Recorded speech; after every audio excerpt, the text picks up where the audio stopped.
I'd like to thank the Oriole Park Community Club for sponsoring this candidate forum and Oriole Park Elementary for taking time to host this gathering.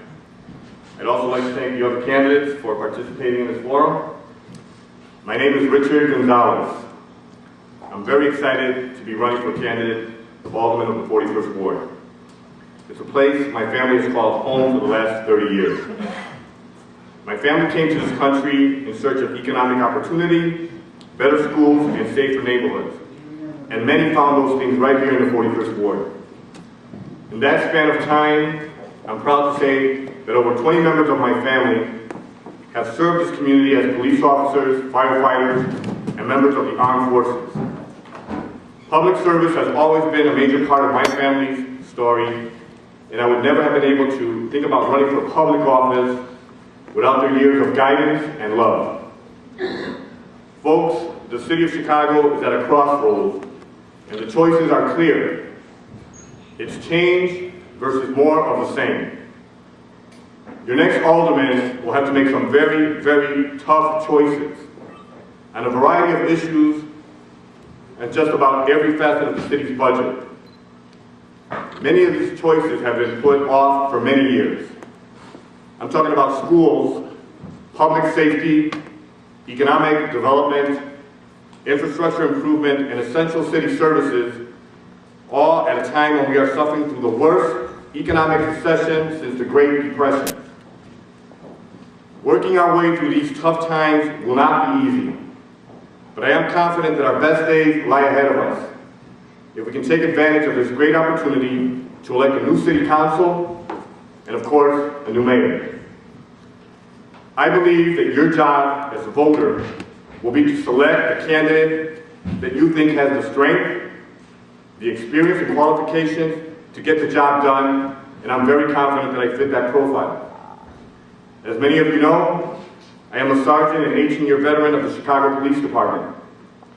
Like most recruits, I started out as a patrolman and eventually worked my way to the rank of sergeant, but not before I was shot in the line of duty on my first year out of the academy while attempting to disrupt a burglary. I've worn several hats in the Chicago Police Department, each with their own unique set of challenges. As a tactical supervisor, I worked on the front lines of our city's effort to take on violent crimes, drug dealing, and prostitution. More recently, I served as a cab sergeant, a position that allowed me to work directly with residents and local elected officials on implementing the kind of community-based solutions that will continue to keep our schools and neighborhoods safe. In addition to my long career of public service, I'm also the president of Resident Management Services. I'm in the property management business. My company oversees the maintenance and leasing of residential buildings, ranging from assisted living centers to high-priced condominiums. I am not a developer. I am an experienced accountant. I prepare and manage a $7 million operating budget, and I'm personally responsible for the economic well-being of over 20 full-time employees, a responsibility I take very seriously. I balance budgets, I cut costs, and I deliver the best quality product at the best possible price. I've earned a bachelor's degree in accounting from DePaul University and a master's degree in public administration from the Illinois Institute of Technology. If given the privilege of serving as your alderman, I will immediately retire from the company I helped build, and I will take a leave of absence from the Chicago Police Department so that I can dedicate all my time and energy to being the full-time alderman this ward deserves. This would disqualify me from receiving a second pension. I'm finding that the question that is most often asked of me is, why do you want to run for alderman? My answer has always been the same. I've never been comfortable with innocent, hardworking people being taken advantage of. For example, I've always been protective of seniors because I've never had a chance to see my parents grow old, as they both passed away about the age I am now. So when I see seniors losing their homes because of predatory lending or property taxes that they can no longer afford, I imagine my parents suffering through a similar ordeal. I don't like seeing people get swindled or bullied by people and institutions that they are supposed to trust. And folks, I'm here to tell you that's exactly what's happening in city government today, and I want to do something about it. For too long, City Hall has been treating our tax dollars like monopoly money, and few elected officials have been willing to stand up and challenge the status quo. The following will just be a few of my priorities if elected. Number one, we must get our city's financial house in order. I will focus intently on identifying and eliminating incidents of waste, fraud, and corruption in City Hall and getting our budget under control. We need to thoroughly review every facet of city government and determine what or who needs to go. The one thing I can tell you, without even having to look at an audit, is that our city is entirely too top-heavy. There is a manager, a supervisor, or a commissioner for just about every department. Many, if not most of these positions, are politically appointed and have little or no oversight or accountability. Two, I would like to start addressing the challenges facing our public schools. The 41st Ward is home to some of the best schools in the city, but that doesn't mean that they are without problems. Last week, I attended an LSC meeting at one of the neighborhood schools, and I must say that the time and energy these individuals put into their schools is nothing short of amazing. Now, here's one of the top schools in the city, and would you believe me if I told you that the teachers are bringing in their own toilet paper and their own basic school supplies?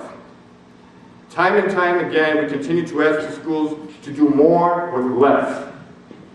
For example, this school, like so many in the ward, have specific requirements that must be met with regard to technology, but they receive no assistance from CPS. It's just one of the many unfunded mandates that our principals and administrators are being forced to deal with. We are blessed with bright, enthusiastic educators that should be focusing their time on curriculum, and instead they have to worry about raising money for a computer repairman because the school board won't provide them with one. I haven't even got into the packed classrooms and temporary modules that are being erected all through the ward. All the while, we've got CPS managers collecting bonuses while already making in excess of $100,000 a year, and politically appointed Board of Education that functions with little or no oversight. If I'm elected, I promise to be a vocal advocate for reforming our school system. I will rely on the advice and the expertise of our teachers, parents, and administrators, and do everything within the power of my office to make sure that our school have the tools they need to get the job done. Number three, I believe that the 31st Ward is ripe for balanced economic development, especially along Northwest Highway and Harlem Avenue. This will help our local businesses and hopefully help homeowners with property values.